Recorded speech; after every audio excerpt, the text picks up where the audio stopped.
오늘 이렇게 연휴인데 성도들이 어디 안 가고 본교회에 오신 여러분을 진심으로 환영하고 감사드립니다. 하나님께서 큰 은혜로 채워주실 줄로 믿습니다. 전국 게으름뱅이 대회가 열렸답니다. 그래서 이제 쫙 심사를 하고 입상자를 발표하는데 3등부터 3등 수능시험날 버스에서 내리는 게 귀찮아서 시험을 못 본 수험생 3등 했답니다. 화내지 말고 들으세요. 2등은 강도가 들어와 은행에 들어가 총 대고 쏜들아 손 안 들면 죽인다 쏜다 그랬는데 손 드는 게 귀찮아가지고 이거 안 들다가 총에 맞아 죽은 은행원이 2등. 그럼 1등은 누구냐? 이 심사위원 이 중에서 오늘 이 대회 결과를 발표하는 사람이에요. 이 발표자가 앞에 서더니 오늘 1등은 그래도 귀찮아. 나중에 얘기해 줄게요 하고 안 해버리더란다. 그래서 이 사람이 1등 했대요. 목사가 웃기려고 얘기하면 좀 안 웃었더라도 좀 웃어주고, 일부 예배 때는 잘 웃던데 이번에는 어떻게 좀 덜 웃네. 여튼 우리가 신앙생활 하는데도요 가장 걸림돌이 게으름이야. 이 게으름 때문에 신앙이 앞으로 치고 나가질 못해요. 그리고 우리가 시험 들고 신앙이 퇴보하는 큰 밑바닥에 보면은 게으름이 있어요. 그래서 우리가 성령 받으면 가장 먼저 변하는 게 부지런해지는 거예요. 베드로와 제자들이 마가다락방에서 문을 걸어 잠궈놓고 두려워 떨고 있을 때 성령께서 임하니까 그 자리에서 벌떡 일어나게 됐어. 문을 열고 밖으로 뛰어나가는 거예요. 이게 성령의 역사고 충만인 줄로 믿습니다. 그래서 우리가 성령 충만이 받으면 게으름이 물러가는 거예요. 그 자리에서 벌떡 일어나게 되는 거예요. 닫혔던 입술이 열려서 하나님의 복음을 전하게 되는 줄로 믿습니다.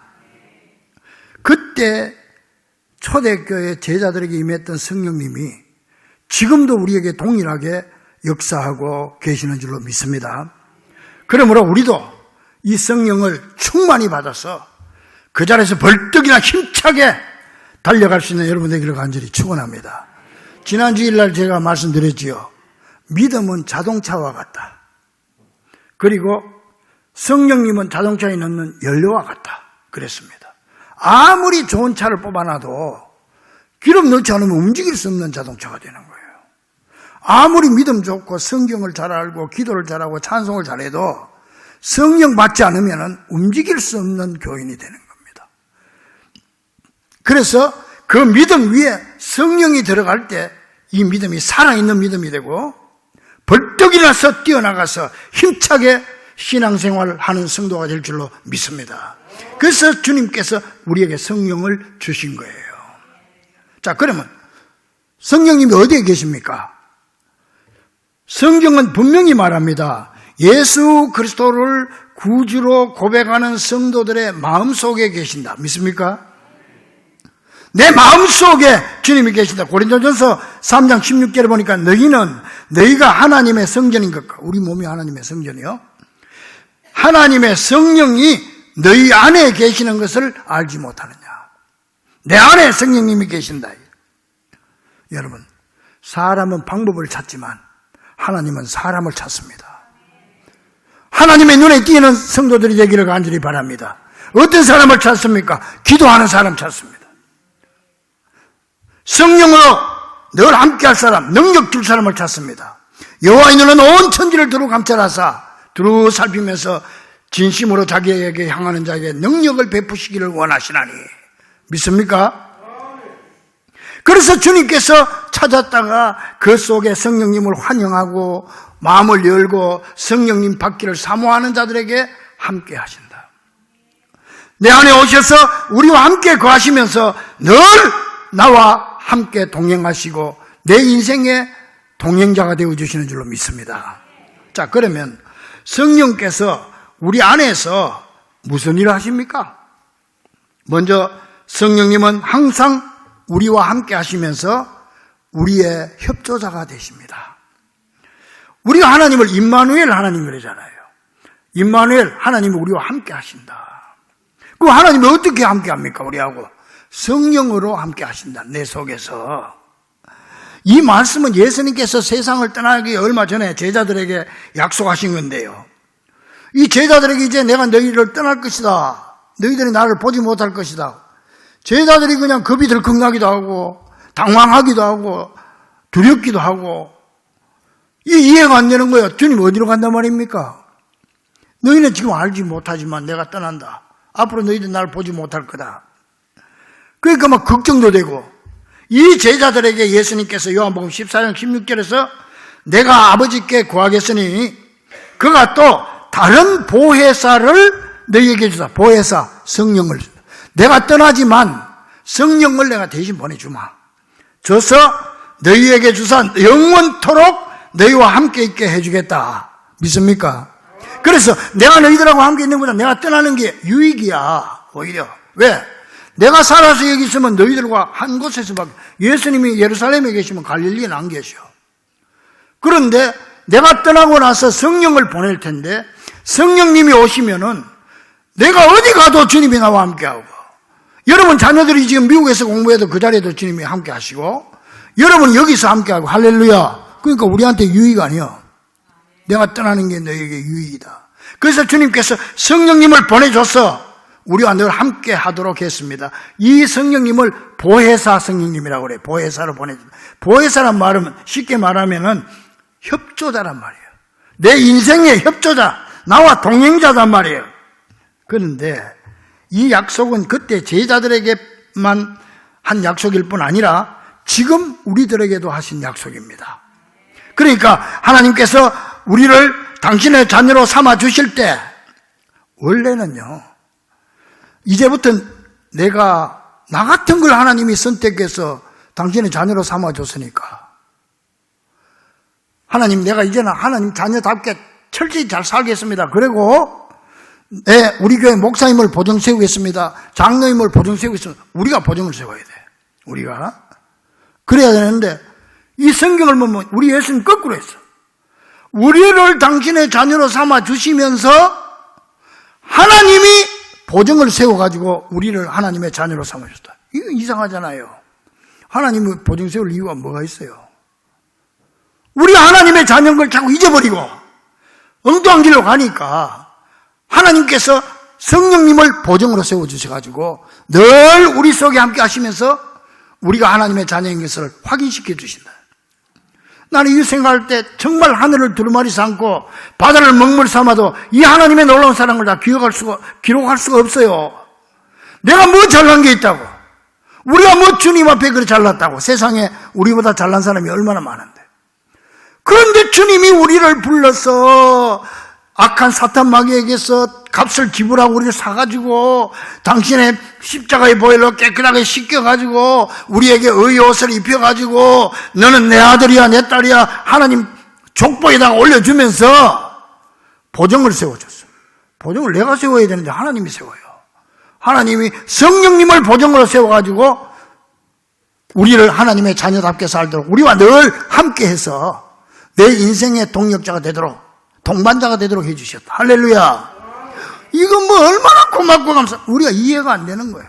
이 하나님의 놀라운 사랑, 왜 이렇게 하나님이 우리를 사랑하시고 거꾸로 주님이 우리한테 보정 씌울 이유가 뭐였어요? 주님이 우리한테 아쉬울 게 뭐가 있어요? 그런데 주님이 이렇게까지 왜 이렇게 했을까요? 이유는 한 가지입니다. 우리를 너무나 사랑하기 때문에. 믿습니까? 너무너무 사랑해 여러분을. 이 세상에 나 하나만 사랑하는 것처럼 하나님은 우리를 지금도 사랑하고 계시는 줄로 믿습니다. 왜 이렇게 사랑하는지 그건 모르겠어요. 그 나중에 하나님한테 가서 좀 물어봐야 되겠어요. 그러나 사랑하는 것만은 사실이에요. 보정까지 성령님을 보정인으로 세워서까지도 우리를 사랑하시고 우리와 늘 동행하신다. 할렐루야. 그래요. 고린도후서 1장 22절에 보니까 그가 하나님이 또한 우리에게 인치시고 도장 찍었다. 너 내 거야. 너 내 아들이야. 내 딸이야. 도장 찍. 그리고 보증으로 우리 마음에 성령을 주셨다. 믿습니까? 그래서 본문 17절에 보니까 하나님의 자녀이면 또한 상속자가 되도록 해주고 하나님의 상속자라 그렇게 말하고 있어요. 자, 이 과정에서 여러분 꼭 하나 분명히 기억해야 될 게 있습니다. 이 모든 엄청난 이 과정 속에서 이걸 우리가 구원받고 하나님의 자녀가 되는 거 돈으로 사면은 얼마를 줘야 되겠어요? 얼마를 줘야 천국 시민권을 사겠어요? 내가 어떤 공을 세워야 내가 하나님의 자녀가 될 자격을 갖추겠어요? 불가능한 겁니다. 그럼에도 불구하고 주님께서 온전히 나를 사랑해서 이렇게까지 해주셨고 오늘 여러분과 내가 이 자리에 예배드리면서 하나님을 아버지 부르는데 조금도 마음에 거리낌이 없어. 이렇게 한 것을 우리의 이 여기까지의 과정에 우리의 공로나 앞으로 우리가 뭐 갚아야 될 조건은 하나도 없습니다. 할렐루야. 하나도 없어요. 우리가 해야 될 일은 하나도 없어요. 이 과정에서 100% 하나님이 하신 거예요. 믿습니까? 이걸 하나님의 전적인 사랑이라고 말해요. 하나님의 전적인 은혜. 100% 하나님이 하신 일이다. 그 하나님이 나 같은 걸 뽑아가지고 이렇게 했으니 얼마나 고마워요. 그러니까 내 평생 소원 이것뿐 주성교 살다가 주님 앞에 가는 날 저 앞에 내 숨지면 저 앞에 가리라. 우리가 그런 찬송도 부르고 나 같은 죄인 살리신 그 은혜 고마워. 다 그런 찬송 부르잖아요. 이해가 안 되니까. 이 놀라운 사랑과 은혜를 기억하고 그냥 그러면 우리가 뭘 해서 보답은 못해요. 보답할 건 없어요. 그럼 뭘 해야 되겠어요? 그저 감사함으로 하나님의 이 큰 사랑을 받아들이면 돼. 할렐루야. 주님 고맙습니다. 나는 분명 하나님의 아들 됐습니다. 감사합니다. 뭐 하나님의 자녀답게 살겠습니다. 이것도 안 돼요. 그것도 얘기할 필요 없어요. 내가 어떻게 하나님 아들답게 삽니까? 그래서 성령께서 내 속에서 가르쳐 주는 대로 나를 하나님 닮아갈 수 있도록 살아가도록 인도해 주실 줄로 믿습니다. 그래서 하나님의 성령님을 우리한테 보내준 거예요. 그저 하나님 앞에 이 사실을 감사함으로 그 사랑을 받아들이고 힘들고 어려울 때마다 우리의 협조자가 되시는 성령님께 도움을 요청하며 도움을 받으면 되는 거예요. 그래서 12절 13절 말씀처럼 육신에게 져서 육신대로 살지 말고 영어로 몸의 행실을 죽이며 승리하는 귀한 성도들이 되기를 주의 이름으로 간절히 축원합니다.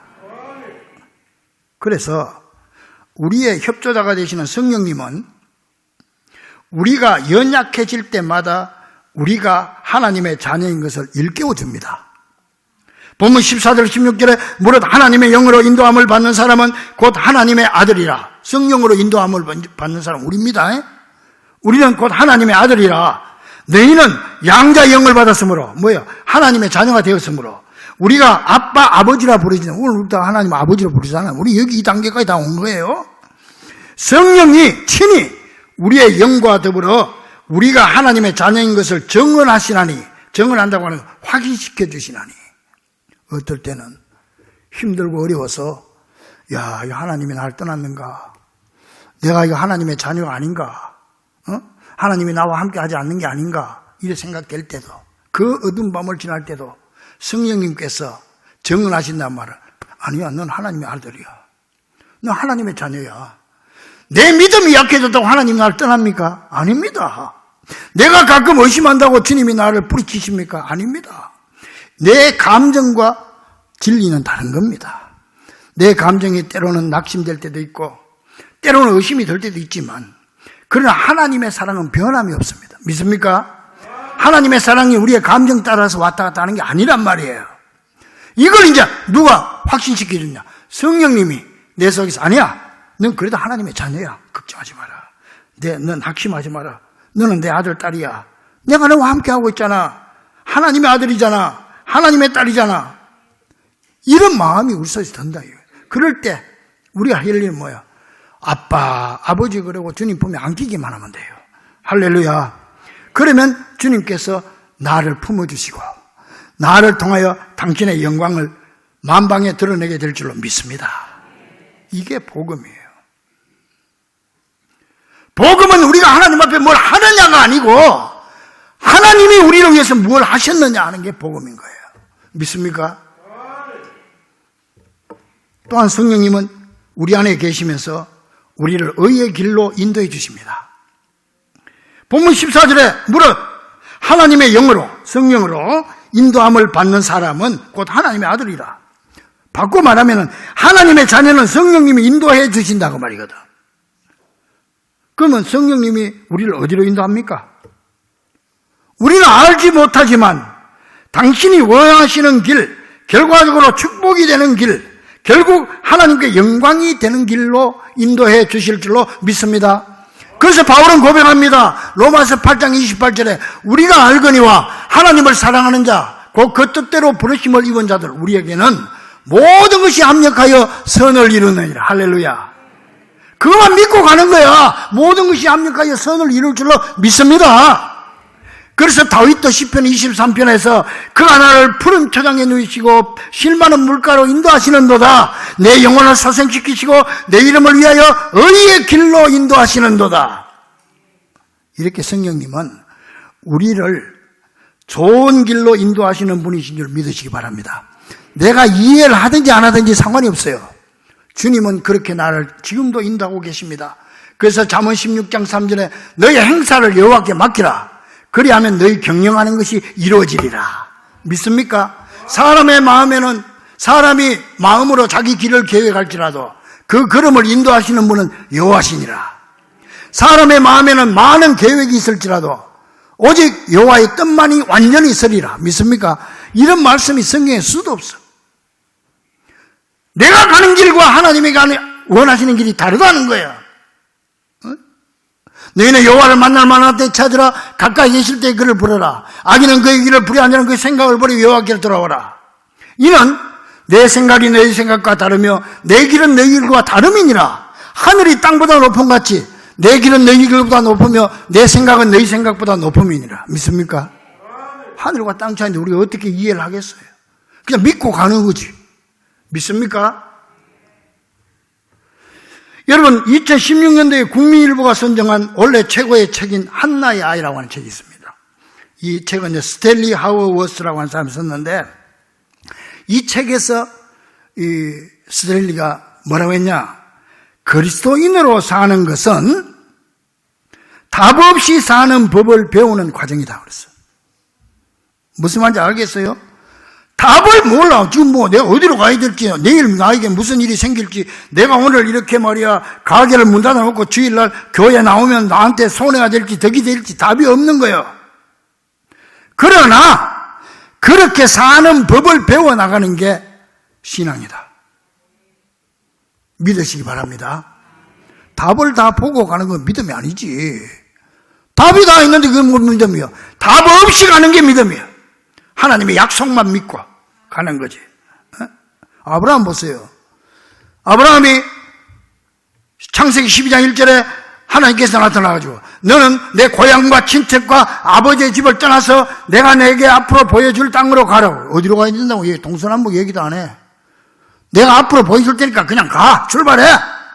응? 가면 내가 어떻게 무슨 옷을 입고 가고 얼마나 뭐 챙겨서 가야 됩니까? 뭐 동서남북 어디로 가야 됩니까? 아브라함도 하나도 물은 적이 없어. 하나님이 떠나라면 떠나는 거예요. 왜? 하나님이 너가 떠나면 내가 너로 큰 민족을 이루고 내게 복을 줘 내 이름을 창대케 하리니 너는 복이 될지라. 보세요.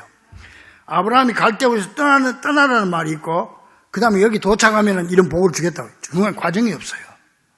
과정을 하나님이 설명을 안 해.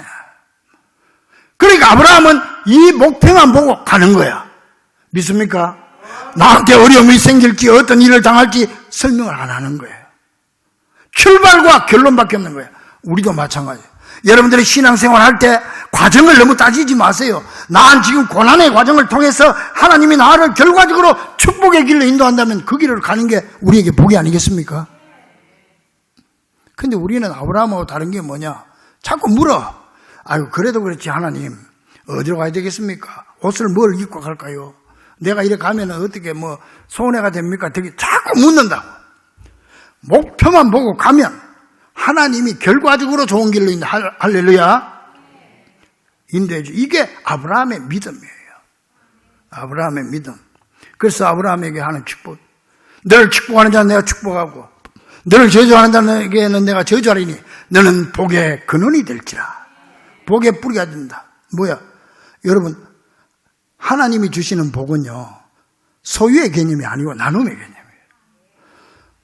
아브라함이 복을 나누게 된다는 거예요. 나 때문에 딴 사람이 복 받는 게 이게 하나님 축복이에요. 하나님이 그런 축복 준다. 믿습니까? 그래, 아브라함이 보따리 싸가지고 그 갈대아 우러가요. 지금도 유물이 발견되는데 엄청 여러분, 유프라테스 문명, 세계 4대 문명 발상기 아니야. 여하튼 거기에 엄청 좋은 유물이 많이 발견이 되는데 그 좋은 문화를 버리고 떠나는 거야. 어디로? 유프라테스 강을 건너서 떠나는 거야. 그때 당시는 강을 건너는 거는 이쪽과 이쪽이 완전히 단절되는 걸 말하는 거예요. 다시 돌아올 수 없어요. 그러니까는 떠나니까 저쪽에 있는 원주민들이 야, 저 사람들 저 강 건너온 사람이야. 저 강 건너온 사람들, 이게 강 건너온 사람들이라는 뜻이 히브리인이라는 뜻이야. 저 히브리인이야. 강 건너온 사람이야. 강 건너왔으면 다시 못 돌아가는 거야. 하나님은 이스라엘 백성들을 홍해를 건너버리면 다시 애굽으로 못 가게 하는 거예요. 믿습니까? 강 건너는 역사입니다. 우리는 믿음의 역사는. 여러분들도 강을 건넜을 줄로 믿습니다. 여러분 세례받는 게 홍해 건넌 거 아니에요. 다시 돌아갈 수가 없어, 애굽으로. 왜? 우리의 목표가 있으니까. 하나님께서 우리에게 자녀이면 상속자니라. 하나님의 나라를 기업으로 주는 상속자의 특권을 받았기 때문에 우리 이 믿음을 가지고 나가는 거예요. 믿습니까? 그러니까 성령님은 우리 안에 계시지만 우리가 보지 못하고 느끼지 못한다 할지라도 하나님의 말씀은 감동으로 주시기도 하고 또 하나님의 기록된 말씀을 주시기도 할 때 순종하고 이 목표만 향해서 말씀만 향해서 나가면 하나님께서 우리에게 더 좋은 길로 인도해 주십니다. 할렐루야. 지금 어렵더라도 더 나은 결과를 가져오도록 해준단 말이에요. 그러니까 그때 우리 하나님 말씀을 깨닫도록 해주는 게 누구냐?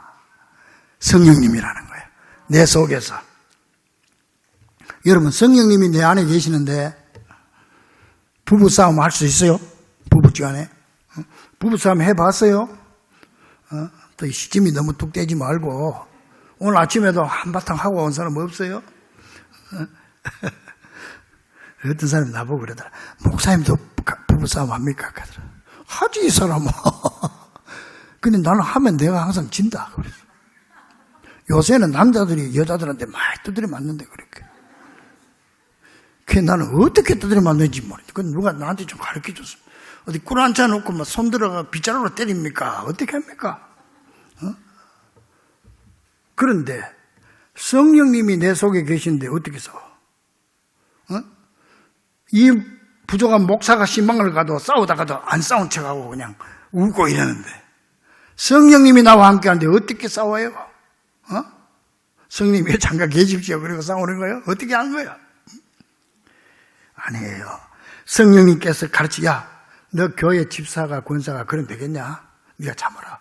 그런 생각 나죠? 가끔씩 싸울 때. 왜 지난번에 싸울 때 생각 안 나? 그 생각이 성령님이 주시는 생각이에요, 그게. 그럼 거기에 순종해야 돼. 성령님을 근심시키지 마세요. 순종해야 돼.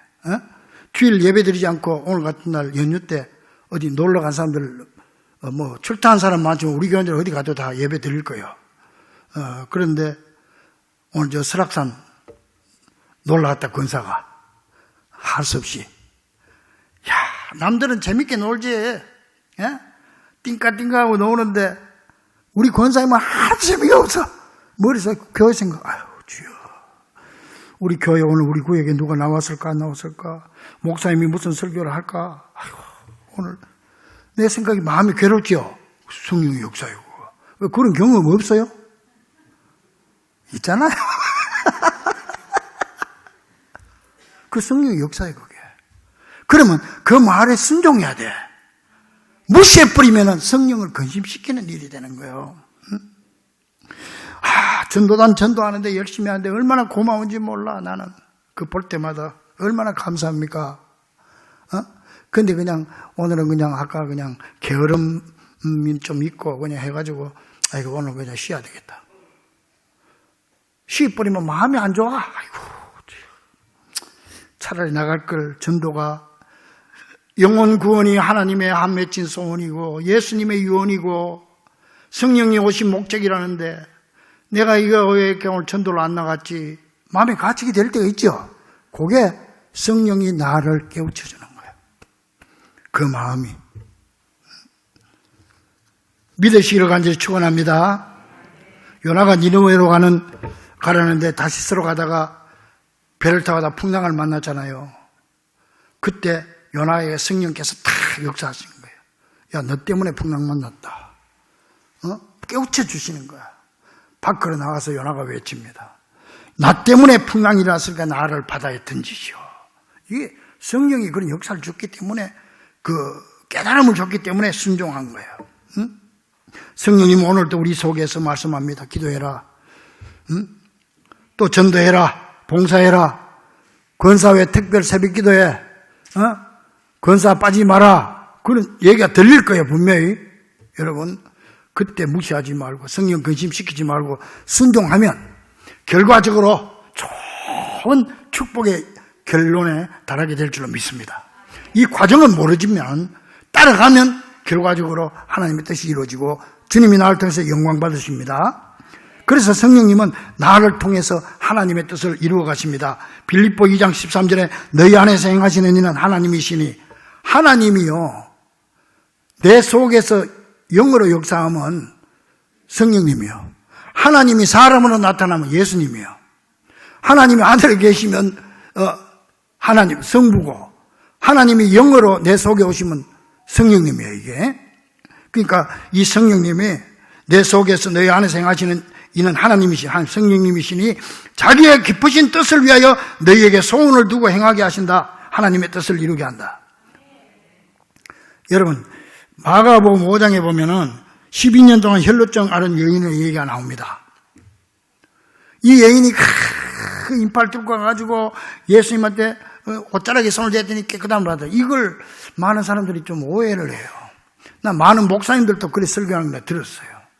그 100점짜리가 안 돼요. 여러분 보세요. 우리 어떻게 설교하는지 압니까? 이 옷자락을 잡는 그 믿음만 있으면 기적이 일어난다고 그래요.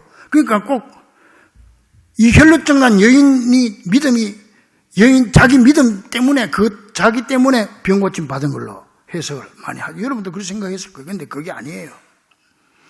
이 여인의 마음속에 성령께서 간절한 마음을 준 거야. 이미 성령이 역사하신 거야. 이 성령의 강력한 역사에 의해서 이 소원에 이끌려서 행동한 것밖에 없단 말이에요. 거기서 예수님하고 딱 만나게 될 때 역사가 일어난 거예요. 여러분도 마음속에 소원이 있을 때, 어떤 일을 하고자 하는 생각이 있을 때, 그때 여러분 성령이 역사할 때 순종해서 예수님과 만나면 기적이 일어날 줄로 믿습니다. 그래서 이게 다 혈루증 고친 거 예수님이 하신 거고 성령님이 하신 거예요.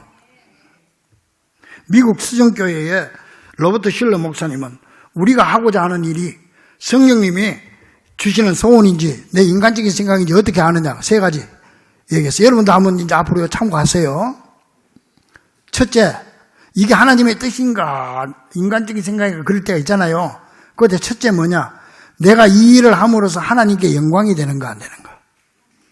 둘째, 다른 사람에게, 나 말고 다른 사람에게 축복이 유익이 되고 축복이 되느냐 안 되느냐. 셋째, 내가 이 일을 함으로써 내 마음이 기쁘냐 찝찝하냐. 조금이라도 찝찝하면 안 하고 더 기도해야 돼. 내가 일할 때 하나님께 영광이 된다. 그리고 다른 사람에게도 유익이 된다. 그래 내 마음이 기쁘다. 하나님의 뜻이요. 그래서 우리가 항상 기도할 때마다 분별력을 달라고 기도해야 되는 거야. 믿습니까? 왜? 하나님은 우리에게 거룩한 소원을 주시는 분이기 때문에 그렇습니다.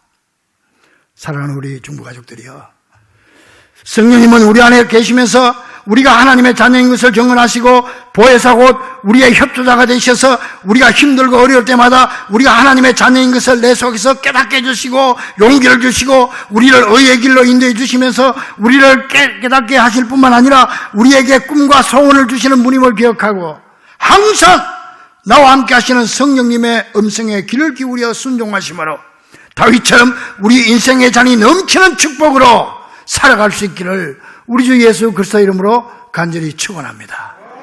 기도하겠습니다.